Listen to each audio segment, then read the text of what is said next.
The Mother of God comes where she is needed. From Hrushiv, the devout people took their staffs and went everywhere throughout the Soviet Union, all the way to Ostrova Sakhalina.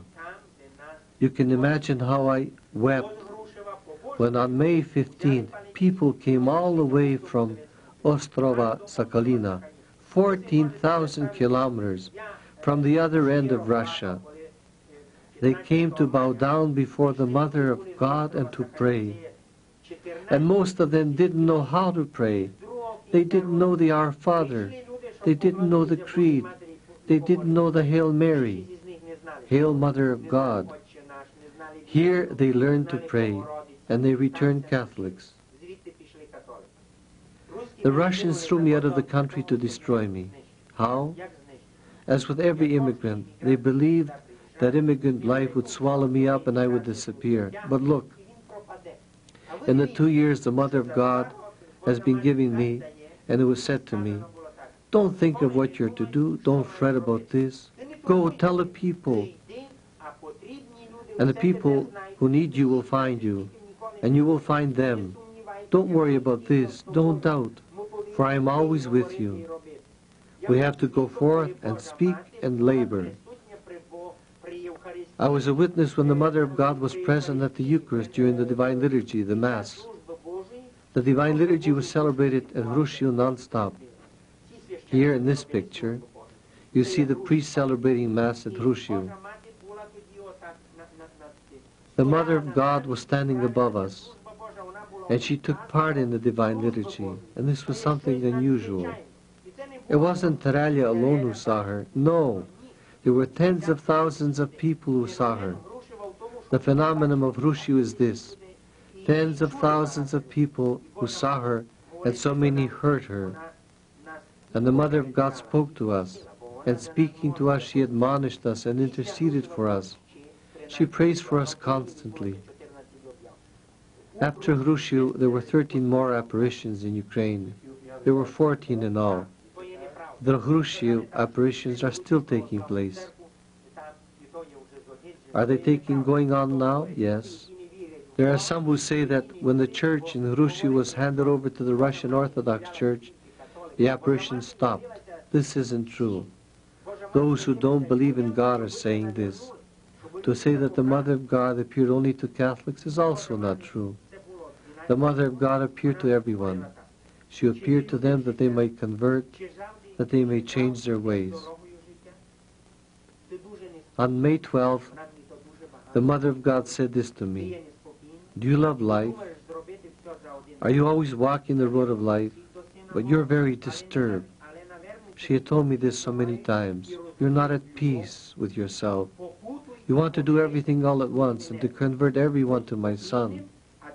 But only those shall convert who possess, have, and understand love. Do penance. Make peace with your shortcomings. Be at peace, because you're not at peace. You're filled with fear and apprehension. You know what is going to happen, but it's impossible to avert this now. The Mother of God said that these things would take place. She saw into the future, she looked ahead, and she said that if people don't accept Christ the King, there will be war. The very air shall be on fire. Water will evaporate, and even the air will burn. There shall be a great fire, a great conflagration, she said. I see fire. The villages are burning. The water is burning. The air is on fire. Everything is in flames. When I begin to speak, and I come to these moments, look at my hands. It's as though ants were crawling all over them. When I was speaking with you until now, I didn't feel this.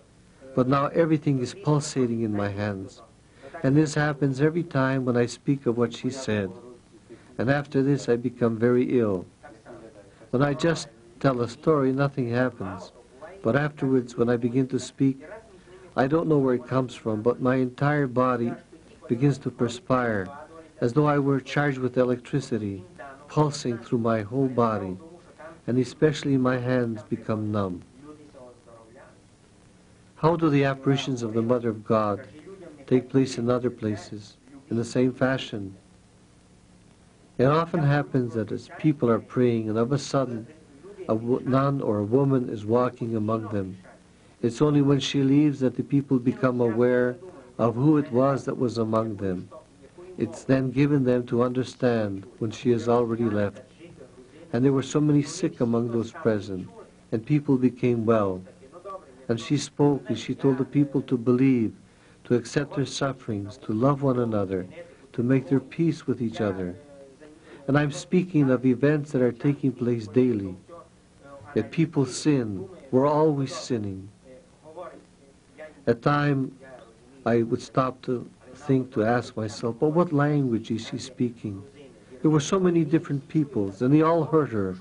There were Russians, Georgians, and they all heard the same message in their own language. I've studied the empirical sciences, biology, genetics, cytology. I'm interested in so many things.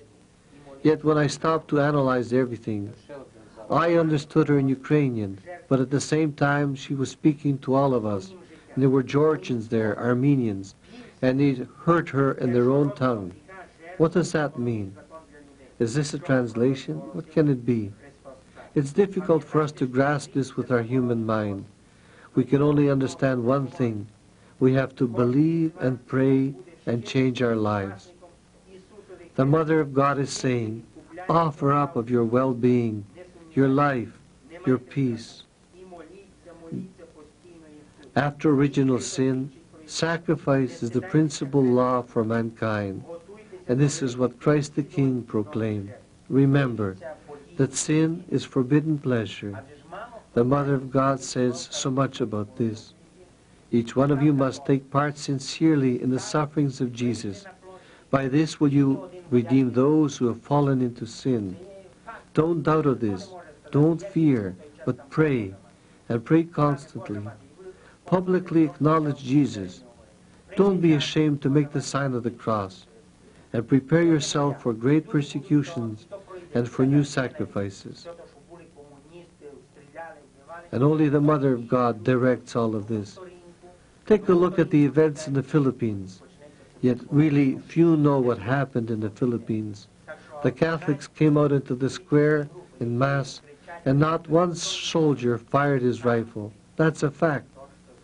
I believe that the Mother of God was there. And remember what I said earlier.